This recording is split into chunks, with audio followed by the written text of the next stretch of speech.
In my last video, I talked about a lot of different kid-friendly high fiber options in all the different groups of high fiber foods. So whole grains and fruits and vegetables and beans and nuts. But today I wanted to just spend more time on whole grains because I think that there's so many options out there, and I think people either don't really know about them or they're a little overwhelmed when they go into the grocery store and they see all these different grains and how do I cook them and what do I do with them? So I just want to spend some time talking about them today. I also am going to have some guests come join me who are around today to talk about some of these grains and talk about how to use them and just the benefits of having more whole grains. If you're used to more processed grains, whole grains are definitely like a little bit different. They're chewier, sometimes like nuttier in flavor, but I swear once you get used to eating them, they're really good. So I just want to give you guys some options and ideas of things to try with your family and your kids. Okay, so I got my little guys here and we're going to talk about some of these whole grains. Do you guys know what any of these are? Grayson, do you know? No. You don't know what any of them are? What do you think this is? Rice. What's this one? Rice. No. What do we make? We make popcorn out of this.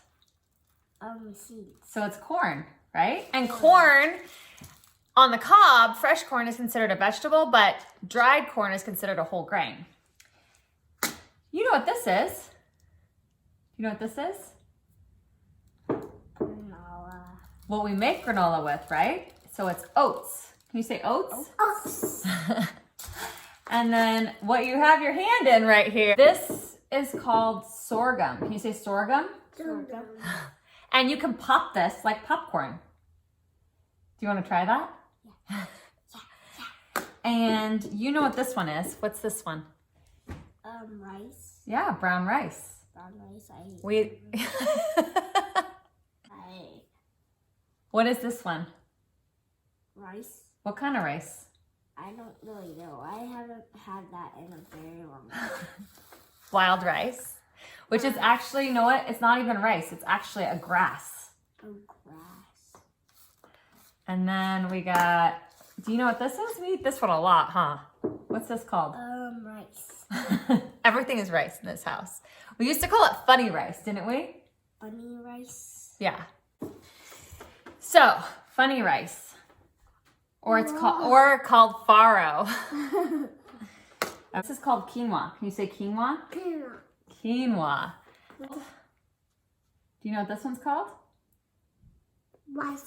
Ricey. This one is called bulgur or tabbouleh.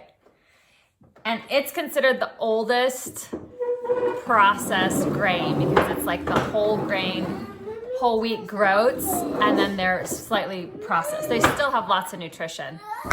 And we're breaking down. Okay, I got rid of the kids. I'm going to talk about a few more grains.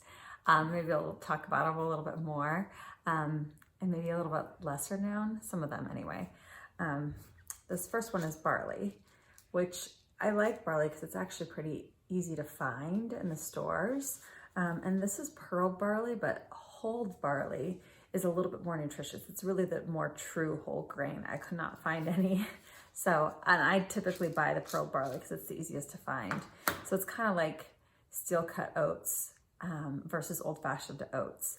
And the steel cut oats are more the true whole grain with more nutrition. There's still a lot of nutrition in pearl barley and old fashioned oats, but they're a little bit more processed. And I love barley. I think it's a little bit milder flavor, and throwing it in soups I think is a really yummy addition.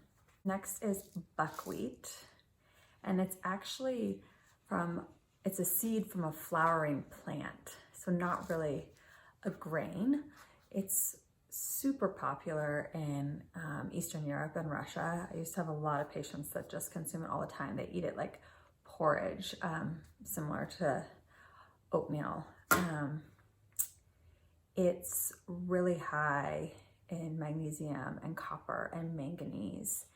And although it has wheat in its name and wheat's associated with gluten, it it's a gluten-free grain. And this next one is amaranth. It's little, it's kind of like quinoa, and it's also a seed. It was really popular with the Aztecs, and it's another one that you can just throw into salads or soups and also make a porridge with. And this is my last one. These are wheat berries. They are definitely that like chewy, nutty, whole grain kind of flavor. Also really good to just like add on to a salad. It's kind of similar to farro, but another option. Okay, so now what do you do with all these whole grains? So first you have to cook them, and I'm gonna put some of the cooking times, average cooking times down below. And they can vary, so you can always look at the packaging too, if there is packaging. And you can do some things to speed this up a little bit. There is like a soaking method where you soak typically the grains 7-8 hours in warm water, and you add some acid to help the breakdown of some of these enzyme inhibitors that make digestion easier. You can also like pre-cook your grains. So if you know you want to do something with grains the next day, you could cook them the day before and then just put them in the fridge. So those are some ways to like plan ahead with grains. And then what do you do with them? Well, you can have them like as a side dish, or like I mentioned with some of the grains that are really great in soups, or they're good in salads. And my favorite is a grain bowl. We do this pretty much every week. And so again, it's one of those things, like you might already have all the components you need. You might have already cooked the grains left over from another meal. You might have a protein, you might have some vegetables. You can just throw it together. So grain bowls are my go-to. And I'm gonna now talk about how to build a grain bowl. Okay, so number one, you're gonna pick your grain. So of any of the grains that I mentioned, farro, rice, wild rice, quinoa, wheat berries, there's a lot of good options out there, and you can play around with them. Number two, pick your protein. So chicken or another meat, nuts and seeds, any variety of those. You can do tofu, you can do beans. There's so many options. In our house, we mainly do like a vegetarian bowl, and we add fried eggs. It's super yummy. And then number three is pick your vegetables, and you can roast them, you can saute them, you can steam them, you can have them raw. So any type of greens, spinach, kale. My kids like carrots and broccoli and beets, so we do that a lot. You can do Brussels sprouts, you can do eggplant, you can do raw tomatoes or cucumbers. Make it like a Mediterranean bowl. I'm sure I'm missing stuff. Anything you like, you can basically put on. And then number four is if you want like a sauce or a dressing, you can do that. So popular things are like a green goddess dressing, or you could do ranch, or you can do like a peanut-based dressing or a tahini-based dressing, yogurt or avocado-based dressings that you make.